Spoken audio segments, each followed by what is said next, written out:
안녕하세요. 절대갑TV의 명품 PD 한PD입니다. 자, 오늘도 몇 군데 특공 결과가 나왔죠. 광명. 자, 거기도 특공은 완판이 되었다고 그래요. 그리고 뭐 구의역, 뭐 거기도 뭐 당연히 요즘 분위기를 봐서는 완판이 되었고, 뭐 서울 수도권은 거의 완판이 되는 분위기예요. 뭐 고덕도 마찬가지고, 뭐 지방은 역시 안 되는 거고. 자, 이런 특공 결과가 나오면은 그거에 대해서 글을 올리는 인간들이 있어요. 자, 어떤 인간들이 주로 올리냐면, 예를 들어 분양권 강사들, 그죠? 분양권을 가르치는 애들. 자, 분양권을 가르치는 강사들은 분양이 잘 돼야 강의가 되는 거야, 그죠? 분양이 잘 돼야, 경쟁률이 세야 그 사람들 강의를 들으러 가는 거예요. 어떻게든 분양을 받아야 된다니까. 그러니까 이 사람들은 분양 완판이 되면은 항상 그 시장을 띄우는 글들을 올려. 서울은 지금 뭐 분양가가 가장 싸다. 그런 그 글귀로 뭐랄까요, 펌프질 하는 거죠. 그리고 뭐 항상 그 결과가 나오면 또 펌프질 하는 인간들이 있잖아요. 자, 그런 인간들도 봐라, 또 수요가 이렇게 많다 하면서 또 이야기를 하는 거예요. 자, 여러분, 뭐 지금 시장이 객관적으로 볼 때 분양가가 싸진 않잖아요, 그죠? 그리고 아마도 대부분의 사람들이 이 분양가가 비싸서 분양을 못 받으시는 분들이 이 태반일 거야, 그죠? 지금 분양을 받는 사람들은 할 수 없이 그냥 차선책으로 받는 거야, 차선책. 그냥 뭐 지금이 뭐 안 받을 수가 없는 상황 있잖아요, 그죠? 안 받을 수가 없는 상황. 뭐 받으면은 어떻게 되겠지, 그죠? 나중에 뭐 전세를 놨든지, 어쨌든 받으면 나중에 입주할 때 피가 붙는다고 펌프질을 자꾸 하니까 뭐 붙을 수도 있고 안 붙을 수도 있지만, 중요한 거는 우리가 살 수가 없는 가격이다라는 거예요. 분양을 받을 수 없는 가격이다라는 거예요. 광명에서 12억인데 이것저것 합치면 역시 13억인데, 글쎄요, 대한민국에서 서울도 아니지, 광명이면 13억을 내고 입주를 할 수 있는 사람이 제 생각에는 뭐 우리가 이제 나오는 통계로 봐도 많아야 4%, 그죠? 좀 넓게 잡아도 5%밖에 안 된다고. 근데 지금 강북에서 분양가를 12억이 하잖아. 강남은 20억이고.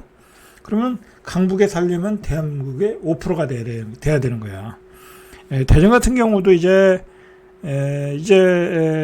자이, 숭어리샘 자이 같은 경우가 7억이 나올 거라고, 아마 7억 5천 정도 예상하고 있는데, 대전에 사시는 분들 대부분이 청약을 안 하겠다고 그래.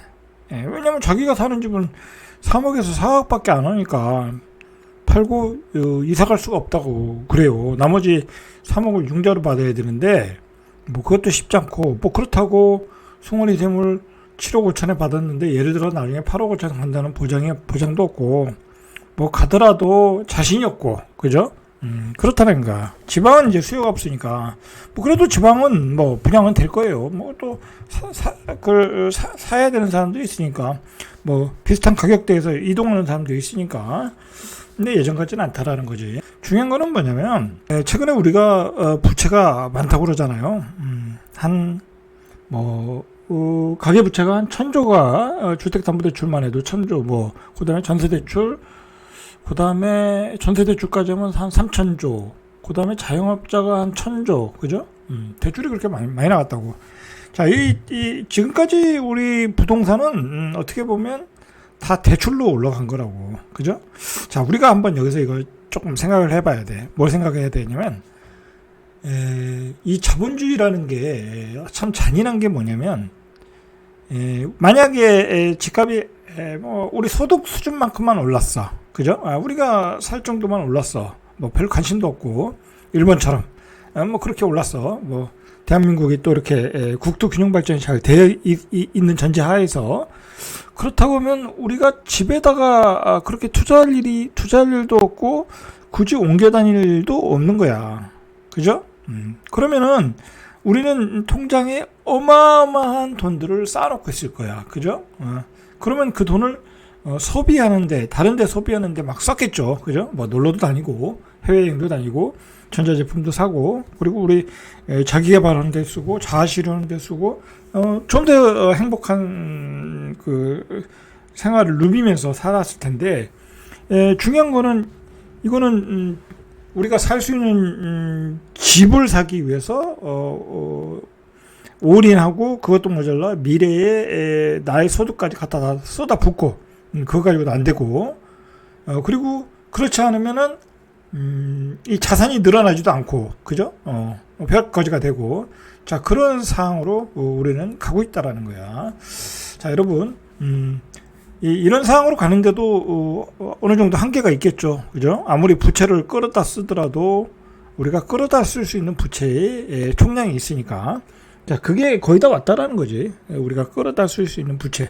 이제 그런 지역들이 하나하나씩 우리가 쉽게 집을 살 수 있는 부채를 끌어다 집을 살 수 있는 지역들이 없어지고 있는 거야. 하나 줄어들고 있는 거지. 이제 저 직장 다닐 때만 해도 뭐 이번 상승 전까지만 해도 2016년 이전만 해도 강남은 다 살 수 있었어요. 강북에 사시는 분들 뭐 부채 끌어다가 어떻게든 다 살 수가 있었어. 자, 근데 이제 강남은 뭐 도저히 살 수가 없는 가격이 되었고 아무리 부채를 끌어다 쓰더라도 도저히 살 수 없는 가격이 되었고 뭐 25억 30억이니까 못 사는 거고 이제 그것도 포기됐지. 그 다음에 이제 분양을 받을 수도 없게 됐지. 그죠? 분양을 뭐 20억 주고 분양받을 수 있는 사람 없어요. 실제 실입주를 전제로 본다면 그죠? 뭐 투자로 뭐 받을 수는 있겠지. 그죠? 뭐 그냥 입주할 때 팔면 되니까. 그렇지만 실입주 전제로 받을 수 있는 사람은 없다. 별로 없다. 거의 없다. 자, 거기만 없어진 게 아니라 이제 마용성도 접근하기가 쉽지 않은 가격이 됐고 그 다음에 이제 강북에 새 아파트 분양받기도 이제 어려워졌고 12억. 그죠? 어려워진 거야. 자, 그런 시장으로 지금 가고 있다. 자, 이런 현실을 우리가 좀 직시할 필요가 있다. 분명히 직시할 필요가 있다라는 거야. 자, 이런 사실 가운데서 여러분들이 어떻게 생존할 것인가를 여러 방면으로 고민을 해야 된다라는 거야. 그죠? 제가 뭐 그 덧번 부지런한 사람들을 다 욕하고 싶진 않아요. 예, 할 말은 많지만. 자, 그 얘기는 그만하고.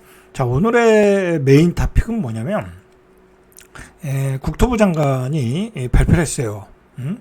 그 철근이 안 들어간 아파트. 그러니까 이제 정확히 무량판 구조로 지은 LH 아파트 중에 전수조사를 했죠. 자, 91개 단지를 전수조사했더니 지금 철근 빠진 무량판 15개 단지가 공개가 됐어요. 그죠? 15개가 공개가 됐어요. 충격적으로 공개가 됐어요. 자, 이거는 LH에서 공사한 단지만 조사한 거야. 민간업체는 하지도 않았고, 그리고 일반 보가 있는 라벤 구조가 아니라 무량판 구조. 자, 이 무량판 구조가 어떤 구조인지는 뭐 여기서 설명할 필요는 없고요. 자, 그 중에서 중요한 거는 뭐냐면 이 15개 단지 중에 8개 단지, 8개 단지가 전관업체가 감리를 했다는 거야. 그러니까 LH 출신의 사람들이 뭐 예를 들어 이제 감리회사를 차렸겠죠. 그죠? 뭐 기술사를 따거나 기사를 따가지고 감리업체 차린 거야. 뭐 차리는 건 어렵지 않아요. 그죠? LH에 있던 경력하고 뭐 이렇게 해서 차렸겠지. 그 회사가 8개 단지가 감리했는데 그 회사에서 이렇게 철근이 빠진 아파트를 만들었다. 그러니까 이 8개 단지를 감리한 그 회사들은 감리를 제대로 안 한 거야. 그죠? 직무유기를 한 거야. 이 양반들은.